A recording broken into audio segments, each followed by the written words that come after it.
Space. Into the unknown. The final frontier for photographers.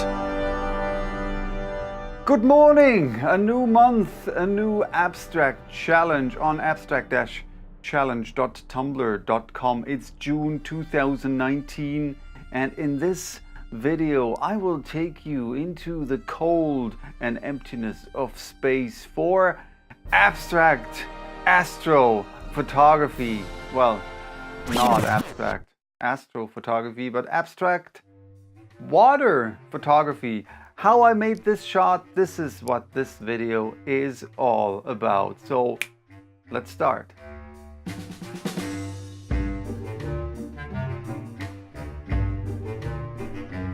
Before I go a bit more in depth about all the specifics, let me walk you through the basic setup.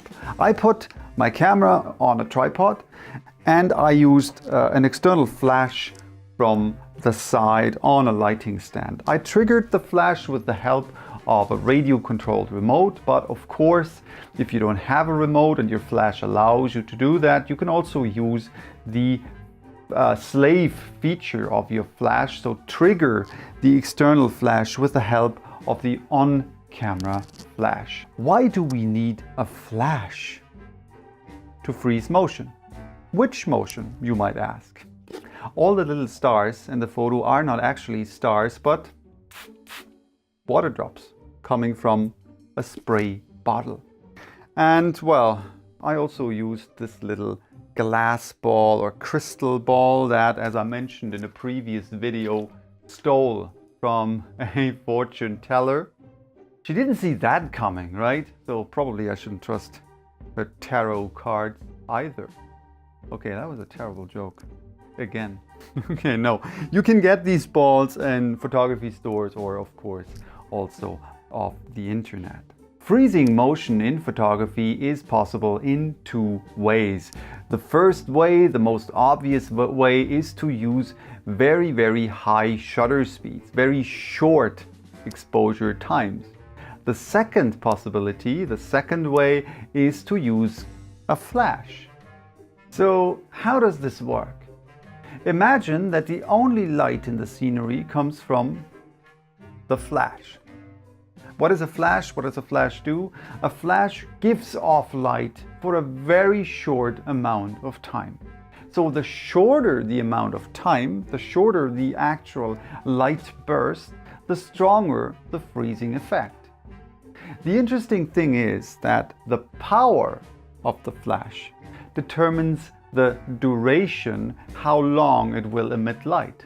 So if we power the flash down, say using it only at 1/64th of its power, or 1/32nd of its power, or 128th of its power, the stronger the freezing effect. So what I did was to put my camera into manual mode and chose the right settings, and I will talk about the right settings in a minute, so that the picture without the flash is completely black, and only the light of the flash gives me the right exposure.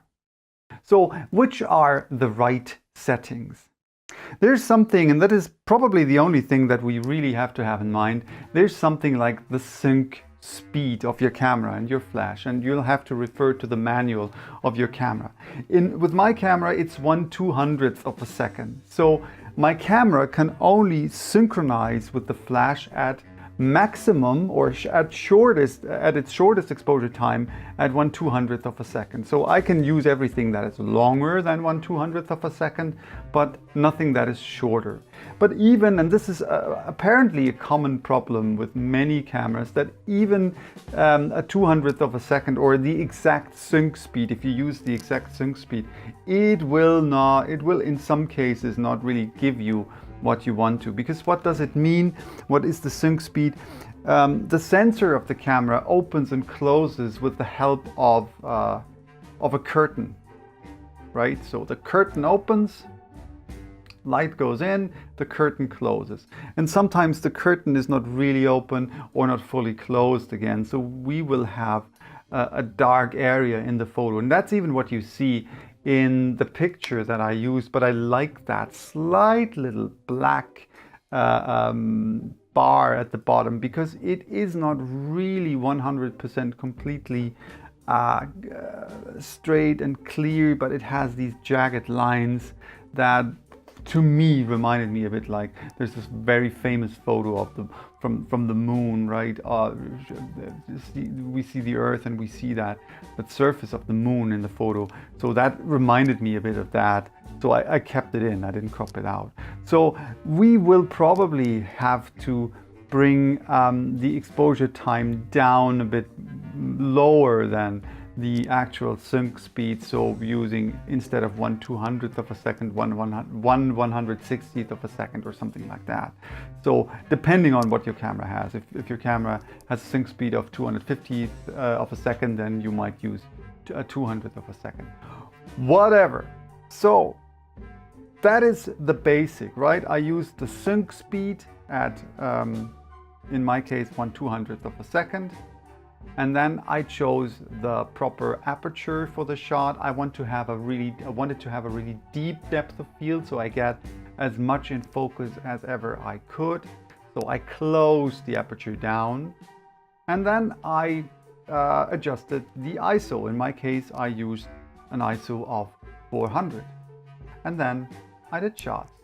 To get the ball to the right height, I put it on a tennis ball canister.